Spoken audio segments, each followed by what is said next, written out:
अस्सलामुअलैकुम। 8 क्लास हमने third chapter की ट्रांसलेशन पढ़ी थी अपने प्रीवियस लेक्चर में। आज हम ऑन द ओशन जो हमने चैप्टर पढ़ा था उसकी एक्सरसाइज स्टार्ट करते हैं। तो पहले हम करते हैं ग्लॉसरी। तो ग्लॉसरी का मतलब होता है सेम मीनिंग, ठीक है। इंग्लिश में सिनोनियम भी इसको आप कह सकते हैं। कॉपर स्काई, तांबे जैसा आसमान। The sky was like a sheet of copper, यानी कि आसमान जो था वो तांबे की शीट की तरह था। ब्लडी का मतलब होता है खूनी, like blood. Stuck, nor breath nor motion, अटक जाना यानी कि ना ही सांस होना ना ही हरकत होना। इंडिकेट्स, ये जाहिर करता है दैट एवरीथिंग वाज मोशनलेस, के हर चीज़ जो थी वो अटक गई थी। इवन द ओशन, हत्ता के समंदर भी। As idle as painted ship, इतना बेकार जितना कि पेंटेड शिप, ठीक है, होती है upon a painted ocean, painted ocean पर। तो अब इसका मतलब क्या है? एज मोशनलेस, इतना मोशनलेस थी हर चीज़। एंड स्टिल, और साकिन थी। एज द शिप, जैसे कि शिप होती है। एंड द ओशन, और ओशन होता है इन ना पेंटिंग, पेंटिंग में, ठीक है। तो ये आप लोगों ने ग्लॉसरी याद करनी है। नेक्स्ट आ जाएं क्वेश्चंस आंसर्स पे। आंसर करें फॉलोइंग क्वेश्चंस को। Right the main idea of the poem, poem का मेन आइडिया लिखें, यानी कि पोइम जो है मेन ये किसके बारे में है।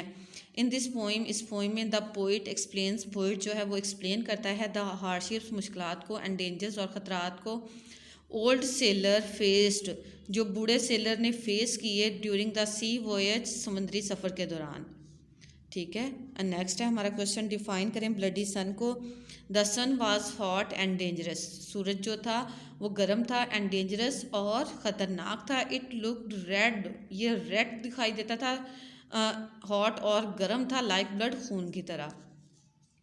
नेक्स्ट है हमारा वाई एवरीथिंग वाज स्टक, हर चीज़ क्यों अटक गई थी। एवरीथिंग वाज स्टक, हर चीज़ अटक गई थी। Due to the ah of the ocean, ocean के रोक की वजह से, यानी कि डर की वजह से। And fair of being drawn, और डूब जाने के खौफ से, ठीक है। वहाँ पे हर बंदा जो है, हर चीज़ जो है डूब जाने के खौफ की वजह से बिल्कुल अटक गई थी, साकन हो गई थी, कोई हरकत नहीं कर रहा था। What do you understand by painted ocean, painted ocean से आप क्या समझते हैं। इट मीन्स, इसका मतलब है that the ocean was as motionless, के समंदर जो था इतना साकिन था। As if it were not real ocean, और ऐसा लगता कि जैसे कि ये रियल वाला समंदर ना हो, बट अ पेंटेड ओशन, बल्कि ये तस्वीर में बना हुआ एक ओशन हो। नेक्स्ट आ जाएं, एक्सप्लेन करें द लास्ट स्टैंजा, आखिरी स्टैंजा को in your note, in your on words, अपने अल्फाज में। तो अब बेटा ये जो लास्ट वाला स्टैंजा हमने पढ़ा था कि water water everywhere but not a drop to drink, के हर तरफ पानी ही पानी था लेकिन पीने के लिए कतरा भी नहीं था। तो इसको आपने अपने वर्ड्स में बयान करना है। तो यहाँ पे आ जाए, द पोइट सेज, पोइट कहता है that there was water all around, के हर तरफ पानी ही पानी था। All the boards of the ship broke, ship के तमाम तख्ते जो थे वो टूट गए थे।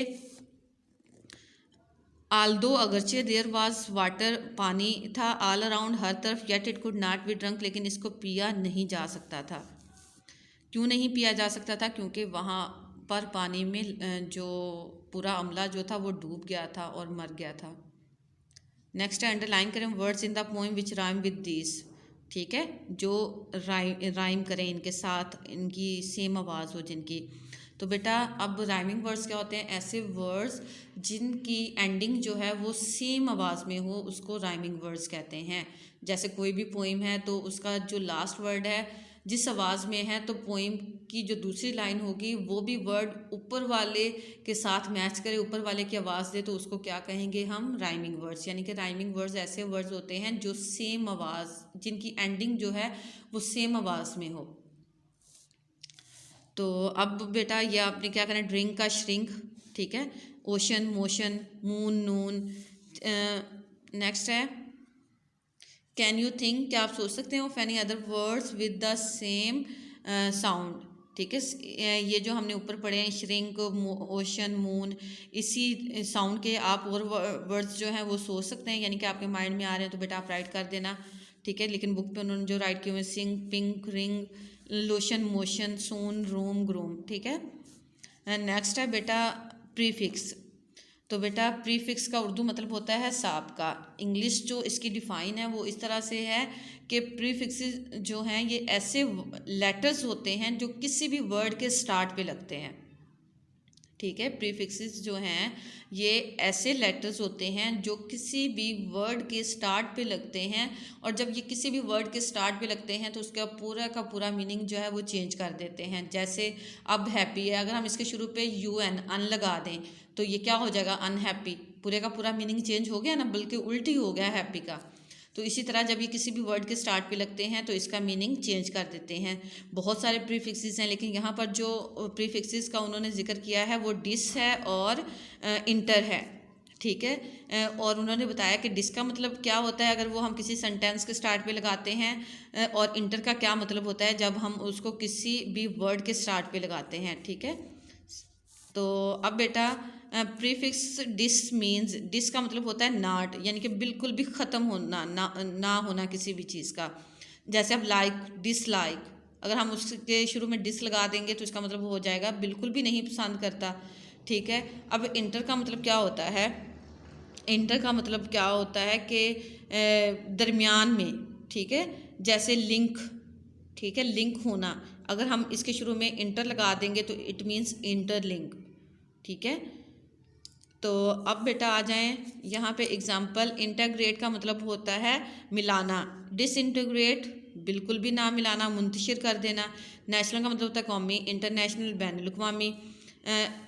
यहाँ पे है ऐड करें prefixes to the following words, इन वर्ड्स के साथ टू चेंज देयर मीनिंग, उनके मीनिंग चेंज करने के लिए। अब ये डिस है तो हमने ये वर्ड्स जो हैं इनके साथ हमने ऐड करना है, तो इसका पूरे का पूरा मीनिंग जो है इन वर्ड्स का चेंज हो जाएगा। Interest, disinterest, like, dislike, loyal, disloyal, joint, disjoint, figure, disfigure. अब इंटर है, हमने इन वर्ड्स के साथ लगाना है तो इनका मीनिंग चेंज हो जाएगा। City, intercity, interconnect, ठीक है, हमने यहाँ पर पूरा मिला दिया, interconnect. Play, interplay, act, interact, link, interlink. Next है use the new words in your sentences. अब बेटा ये जो हमने प्रीफिक्स लगाकर ये नए वर्ड्स बनाए हैं, इनके आपने सेंटेंसेस भी राइट करने हैं, और बेटा आप अपने पास से क्रिएटिव राइटिंग करनी है आप लोगों ने सेंटेंसेस में, ठीक है। ये वाला रट्टा नहीं लगा लेना, ठीक है। वैसे मैं ये एक दफ़ा पढ़ा रही हूँ कि आपने किस तरह से बनाने हैं, लेकिन आपने जो सेंटेंस राइट करने हैं वो अपने पास से करने हैं, ये वाले आपने नहीं करने। Disinterest, I was disinterested in the play, मैं ड्रामे में दिलचस्पी नहीं रखता। डिसलाइक, आई डिसलाइक फ्लैटरी, मैं खुशामद पसंद नहीं करता। डिसलॉयल, बेवफा, he is disloyal to the country, वो मुल्क का बेवफा है। डिसजॉइंट, उखड़ा हुआ, द हार्ट वॉज डिसजॉइंटेड, ठीक है। Disfigure, the statue was disfigured, मुजस्मा जो था वो क्या हो गया था, मस्क था। Intercity, we use intercity transport, हम बाहिम ट्रांसपोर्ट जो है वो इस्तेमाल करते हैं। Interconnect, all computers were interconnected, तमाम कंप्यूटर्स का बाहिम राब्ता था। नेक्स्ट है interplay, the interplay was interesting, दरमियान वाला ड्रामा जो था वो दिलचस्प था। नेक्स्ट है इंटरएक्ट, द प्ले इंटरएक्टेड द फैमिली, ड्रामे ने ख़ानदान पर बाहिम असर किया, ठीक है। और नेक्स्ट है interlink, the whole world is now interlinked, अब पूरी दुनिया जो है बाहिम मरबूत है, ठीक है, यानी कि इकट्ठी है। नेक्स्ट है बेटा सिमिली। अब सिमिली का मतलब होता है तशबीह देना, ठीक है, एक चीज़ को दूसरी के साथ मिला देना। तो इसकी इंग्लिश में डिफ़ाइन क्या होगी कि सिमिली जो है ये कंपेयर करती है टू थिंग्स को यूजिंग लाइक और एज, लाइक और एज का वर्ड यूज़ करते हुए, ठीक है। सिमिली में क्या होता है कि इसमें दो मुख्तलिफ़ चीज़ों का कंपैरिजन किया जाता है लाइक और एज का वर्ड यूज़ करते हुए, यानी कि एक मुख्तलिफ़ चीज़ को दूसरी मुख्तलिफ़ चीज़ के साथ मिलाया जाता है। जैसे he is as brave as line, वो इतना बहादुर है जितना कि शेर। अब बेटा इंसान एक अलग चीज़ है, वो शेर जैसा तो नहीं ना हो सकता, लेकिन यहाँ पर इंसान को शेर के साथ मिलाया जा रहा है, ठीक है, एज़ का वर्ड यूज़ करते हुए। He fought like a line, वो शेर की तरह लड़ा। अब बेटा ही इंसान है, लाइन एक एनिमल है, लेकिन ही को उन्होंने इंसान शेर की तरह बना दिया है, जानवर की तरह बना दिया कि वो शेर की तरह लड़ा, ठीक है। तो अब यहाँ पे लाइक का वर्ड यूज़ किया है, ठीक है। सिमिली में क्या होता है कि इसमें दो चीज़ों को आपस में मिलाया जाता है, आपस में उनका कंपैरिजन किया जाता है लाइक और एज का वर्ड यूज़ करते हुए।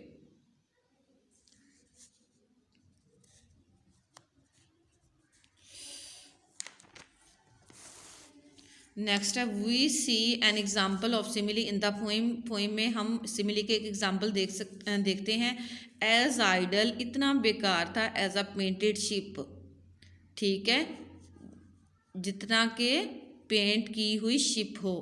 मेक यूअर ऑन सिमिलीज बनाए विद द गिवन वर्ड्स, इन वर्ड्स के साथ। एज हॉट, एज कॉपर, ठीक है, इतना गर्म जितना कि तांबा हो। एज राइट, इतना ठीक, एज क्लॉक, जितना कि क्लॉक होता है। एज बिग, इतना बड़ा। एज केक, जितना कि केक हो। अब बिग एक अलग चीज़ है, केक एक अलग चीज़ है। एज आइडल, इतना बेकार। एज क्रिकेट, जितने के क्रिकेट हो। एज ब्यूटीफुल, इतना खूबसूरत। एज रोज़, जितना के गुलाब हो। एज सॉफ्ट, इतना नरम। एज बटर, जितना के मक्खन हो। नेक्स्ट है औरल कम्युनिकेशन स्किल्स। औरल कम्युनिकेशन स्किल्स बोलते हैं डायलॉग को। और डायलॉग क्या होता है? ये फेस टू फेस कन्वर्जेशन होती है बिटवीन टू पीपल, दो लोगों के दरमियान। तो अब ये जो डायलॉग है या ये 4-5 लड़कियों के बारे में है, जो हैं नादिया है, शाजिया है, लाइबा है, निदा है, फ़ाखरा है। और ये जो डायलॉग है ये पिकनिक के बारे में है। तो अब देखते हैं कि इसमें क्या डिस्कशन जो है वो होती है। यहाँ से हम स्टार्ट करते हैं। नादिया कहती है we should go for a picnic, हमें पिकनिक के लिए जाना चाहिए। शाजिया कहती है येस वी शुड गो, हमें जाना चाहिए। लाइबा कहती है this is an excellent idea, ये बहुत अच्छा आइडिया है, but the whole class should decide the picnic point first. ये अच्छा आइडिया है कि हमें पिकनिक पर जाना चाहिए, लेकिन पहले पूरी क्लास जो है वो पिकनिक पॉइंट डिसाइड कर लें कि कहाँ पे हमने जाना है। निदा कहती है yes the whole class should be involve in this decision, इस फैसले में पूरी क्लास को इन्वॉल्व होना चाहिए। फ़ाखरा कहती है dear class fellows where do you want to go, आप कहाँ पर जाना चाहते हैं। द होल क्लास एग्री हो जाती है to go to the beach, beach पर जाने के लिए। To see the ocean, ocean को देखने के लिए।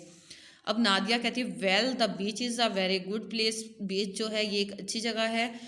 We shall request our teacher, हम अपनी टीचर से रिक्वेस्ट करेंगे अबाउट आवर पिकनिक ट्रिप, अपने पिकनिक ट्रिप के बारे में। The whole class cheers up, पूरी क्लास जो है वो तालियां बजाती है।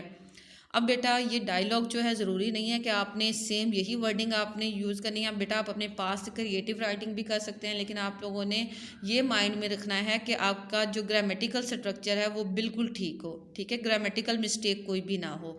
और आप करैक्टर्स जो हैं नादिया, शाजिया, इसकी ये भी आप बदल सकते हैं अपने हिसाब से, और आप इसमें इजाफा भी कर सकते हैं। नेक्स्ट है right a summary of the poem, poem की समरी लिखें ऑन द ओशन।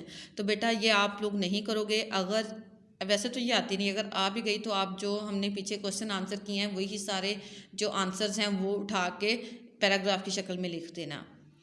नेक्स्ट है हमारा राइट अ पैराग्राफ लिखें ऑफ अबाउट 50 to 60 वर्ड्स, जो कि 50 से 60 वर्ड्स का हो, ऑन जर्नी बाय बस। ये बहुत अहम है, ऐसे ये आ भी सकता है, तो आप लोगों ने इसको अच्छे से करना है। कीप इन माइंड, आपने माइंड में रखना है द टॉपिक सेंटेंस को and supporting details in a paragraph, ठीक है। टॉपिक सेंटेंस अच्छा हो और उसको सपोर्ट करने वाली डिटेल्स अच्छी हों। You may take help from the given vocabulary, ये जो वोकेबलरी दी हुई है आप इससे भी आइडिया ले सकते हैं, हेल्प ले सकते हैं। वोकेबलरी कौन सी है? Bus stand, travellers, drivers, conductor, tickets, hawkers, hot, rain, stormy, windy and day, pleasant, horrible, feelings etcetera. तो अब ये हम स्टार्ट करते हैं हमारा ऐसे, यहाँ से हम स्टार्ट करेंगे। तो बेटा जब आप लोगों ने एक बात और माइंड में रखनी है कि ये ऐसे और स्टोरीज़ जो होती हैं ये तकरीबन आलमोस्ट जो है ये पास्ट में होती हैं, और आपने कोई भी स्टोरी या ऐसे लिखते हुए पास्ट टेंस यूज़ करना है सारे का सारा। तो हम यहाँ से स्टार्ट करते हैं। लास्ट संडे, पिछले Sunday, I went to Karachi, मैं कराची गया। I went to the bus stand, मैं बस स्टैंड पर गया। आई गॉट टिकट, मैंने टिकट ली। एंड बॉर्डेड द बस, और बस पर सवार हो गया। It was full of travellers, ये ट्रैवलर्स से फुल थी। इट हैड अ ड्राइवर, इसमें ड्राइवर था, कंडक्टर, एक कंडक्टर था, एंड अ हेल्पर आल्सो, और एक हेल्पर भी था। A few hawkers were also present, चंद जो फेरी वाले थे वो भी मौजूद थे। इट वॉज़ वेरी हॉट, बहुत गर्मी थी। एवरीबॉडी वाज परस्पायरिंग, हर शख्स जो है वो पसीने से भीगा हुआ था। And was praying for rain, और बारिश के लिए दुआ कर रहा था। सून, जल्द ही इट स्टार्टेड रेनिंग, बारिश शुरू हो गई। द वेदर बिकेम प्लेजेंट, मौसम जो है वो खुशगवार हो गया। Everyone had feelings of gratitude, हर बंदा जो था वो शुक्र कर रहा था। वी रीच देयर, हम वहाँ पर पहुँच गए। इन 9 आवर्स, 9 घंटों में। माई फ्रेंड, मेरा friend, had come to receive me, मेरा फ्रेंड जो है वो मुझे लेने आ चुका था। वी बॉर्डेड आ टैक्सी, हम टैक्सी पर सवार हुए। एंड रीच्ड होम, और घर पहुँच गए। तो बेटा हमारा ये जो थर्ड चैप्टर था ये यहाँ पर कंप्लीट हुआ पूरा। तो आपने इसकी एक्सरसाइज जो है वो बहुत अच्छे तरीके से तैयार करनी है और लर्न भी करनी है। It's very important chapter. Okay, अल्लाह हाफिज़।